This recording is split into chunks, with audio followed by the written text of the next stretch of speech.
আমি মনে করি অনেক ভালো। এর কারণ, প্রথম নম্বর কারণ, মাইকের আওয়াজ শোনার পরও যারা বাড়িতে ঘুমাই রয়েছে ওদের অবস্থা আর আপনার অবস্থা কি একরকম? কথা কয় না। আল্লাহ রহমতের ফেরেশতা ভিডিও করতেছে, যারা বাড়িতে শুয়ে রয়েছে এদেরটা ভিডিও হইতেছে। মা বোনেরা বাড়িতে থাক, সমস্যা নেই, কারণ তারা পর্দায় থাকবে, ভালো অবস্থায় থাকবে, চুপচাপ থাকবে, মনোযোগ সহকারে শুনবে। মা বোনদেরকে আন্তরিক মোবারকবাদ। কিন্তু আমাদের মতন যারা সুস্থ, হাঁটার মতন শক্তি আছে, চলার মতন তৌফিক আছে, তারা যারা মাইকের আওয়াজ শোনার পরে ঘরে ঘুমায় রয়েছে, কতদিন ঘুমাইবেন? কতদিন ঘুমাইবেন?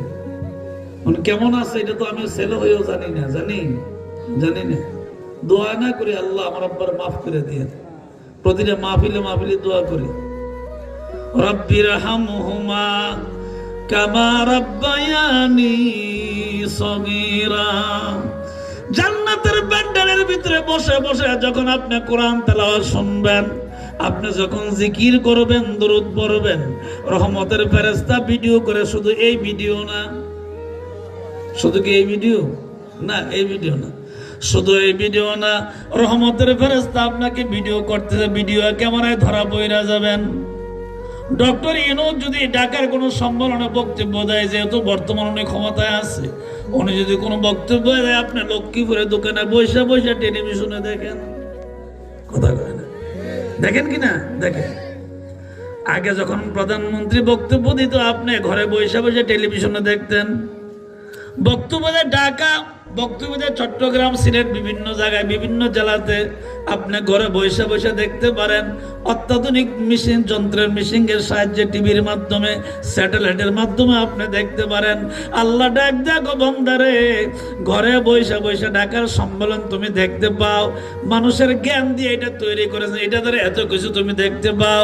তুমি যে জান্নাতের বাগানে বসে রয়েছে, এটাকে আমি দেখতে পাই না রে বান্দা। ও বান্দা, আমার রহমতের ফেরেশতারা তোমার ভিডিও করতেছে। কিয়ামতের কঠিন ময়দানে তুমি যখন আমি আল্লাহর দরবারে যখন হাজিরা দিবা, ওই দিন তুমি নিজ চোখে রহমতের এই জান্নাতের প্যান্ডেলের ভিডিও তোমার চোখের মধ্যে নিজ চোখে দেখতে পাইবা। এখানে জান্নাতের বাগানে আসছেন, ইচ্ছা করলে তো বাড়িতে আরামের বিছানায় ঘুমায় থাকতে পারতেন। কথা কয় না, পারতেন না? পারতেন। ইচ্ছা করলে জান্নাতের বাগান ফলাই দিয়ে আপনি প্যান্ডেল ওয়াজ মাহফিল ফেলে দিয়ে আরামে কম্বল দিয়া সুন্দর করে আপনি ঘুমায় থাকতে পারতেন।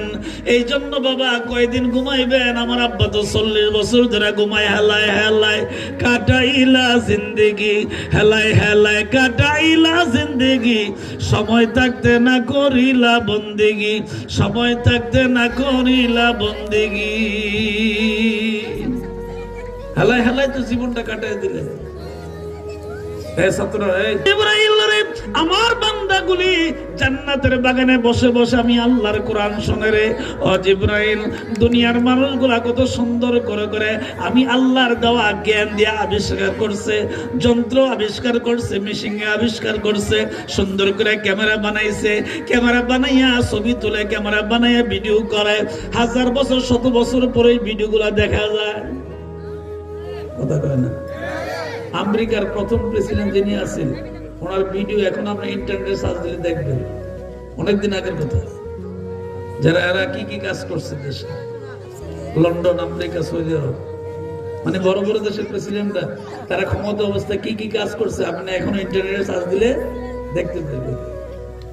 আল্লাহ কো বান্দারে, বান্দার জিবরাইল ও ফেরেশতা তোমরা শোনো, বান্দার জ্ঞান দেওয়ার কারণে যদি 100 বছর আগের ভিডিও দেখতে পায়, আমি আল্লাহ কি তাদের সে জ্ঞান কম নাকি? সুবহানাল্লাহ কয় না? আল্লাহর জ্ঞান কম, আল্লাহর পাওয়ার কম। আল্লাহ পাকের এত জ্ঞান, যার জ্ঞানের সঙ্গে পৃথিবীর কারো জ্ঞান তুলনা করা যাবে না। আল্লাহ পাক জ্ঞান দান করেছেন, সমস্ত জ্ঞানের মালিক একজন, তার নাম হইল আল্লাহ। জোরে বলো, নাম কি? আরো জোরে গান। সমস্ত জ্ঞান দান করেছেন আল্লাহ, আর এই জ্ঞানের মালিক হইল স্বয়ং আল্লাহ, দান করছেন আল্লাহ। আল্লাহ ডাক দেখো, রহমতের ফেরেশতারা ভিডিও কর, রহমতের ফেরেশতারা ভিডিও করবে। কেন করবে? কিয়ামতের কঠিন ময়দানে আল্লাহ পাক আপনাকে দেখাবেন। লক্ষ্মীপুর নুরানী হাফিজিয়া মাদ্রাসা কোরআনের মাহফিলে বৈশা বৈশা তুমি সুন্দর সুন্দর করে করে কোরআন হাদিসের আলোচনা শুনছিলা। ওই দেখো আরামের ঘুম হারাম করে বৈশা বৈশা তুমি কোরআন হাদিস শুনছিলা। যারে বান্দা জান্নাতের বাগানে থাকার কারণে আমি আল্লাহ তোর পেছনের গুনাহ মাফ করে দিলাম। পারেনি আল্লাহ? কথা কয় না? আপনার দুইজন ফেরেশতা দুই কাঁধে আছে, আমরা হয়তো দেখি না, যার অনুধাবন করতে পারি না। আল্লাহ ডাক দেখো, জিবরাইল জান্নাতের বাগানে বসে বসে কোরআনের কথাগুলি শুনে, আল্লাহর জিকির করে, রসুলের দরুদ পড়ে, রসুলের সুন্নাহগুলি শুনে, আমল করার নিয়তে শুনে, যারা বিরিডু কইরা দে রহমতের ফেরেশতা চতুর্দিক দেবে, প্যান্ডেলের চতুর্দিক দিয়ে দাঁড়াইয়া দাঁড়াইয়া আপনাকে আমাকে পাহারা দেয়। শুধু পাহারা দেয় না, আপনি আমি যখন দোয়া করি রহমতের ফেরেশতারা বাড়ির দিকে রওনা দেন। আপনি দেখেন না, আমিও দেখি না, ফেরেশতাগুলো একত্রিত হয়ে আল্লাহর ডাক দেয়, গো আল্লাহ গো, ও আমার আল্লাহ, লক্ষ্মীপুর স্মৃতিসৌধের পাশে জান্নাতের বাগানে মাদ্রাসার মাহফিলে তোমার বান্দাগুলি বৈশা বৈশা তোমার কথা শুনছিল, তোমার হাবিবের কথা শুনছিল। আমরা একত্রিত হইলাম, বান্দাগুলি বাড়ির দিকে রওনা দিছে। ওই বিছানায় যাওয়ার আগে আগে তাদেরকে মাফ করিয়া দাও। যারা মাহফিলের আয়োজন করছে তারা কি ভালো করছে না মন্দ করছে? ফেরেশতারা রে, ও ফেরেশতারা তোমরা ডাক দিছো, ঠিক আছে, ভালো কথা ডাক দিছো। ও ফেরেশতারা শোনো, তোমরা আমার কাছে বলছো বান্দাকে মাফ করে দেওয়ার জন্য, পর্দার আড়ালে বসে যারা বান্দিরা শুনে, মা বোনেরা শোনে, তাদেরকে মাফ করে দেওয়ার জন্য। কিন্তু তোমাদের কাছে আমি রবের একটা প্রশ্ন আছে, এখন তাদের পক্ষ হয়ে তোমরা আমার কাছে মাফ চাও। ও ফেরেশতারা, তোমরা না বলছিলা মানুষ না বানানোর জন্য? তোমরা না বলছিলা মানুষ বানায় না আল্লাহ?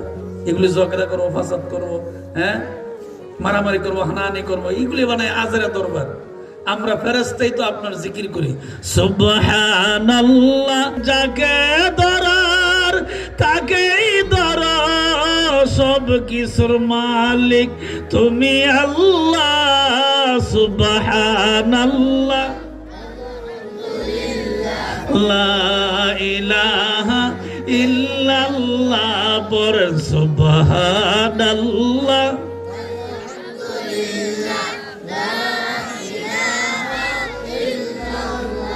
আল্লাহ যখন প্রশ্ন করেন, ফেরেশতারা ডাক দিয়ে বলেন, আল্লাহ আমরা কি জানতাম গো আল্লাহ আপনার বান্দাগুলি এত সুন্দর করে আপনার ইবাদত করবে? আমরা কি জানতাম? আমরা তো জানতাম না। এই জন্য আল্লাহ পাক তখন ডাক দিয়ে বলবেন, ফেরেশতারা রে, তোমরা নিষেধ করার পরও তো আমি বলছিলাম, ইন্নী আ'লামু মা লা তা'লামুন।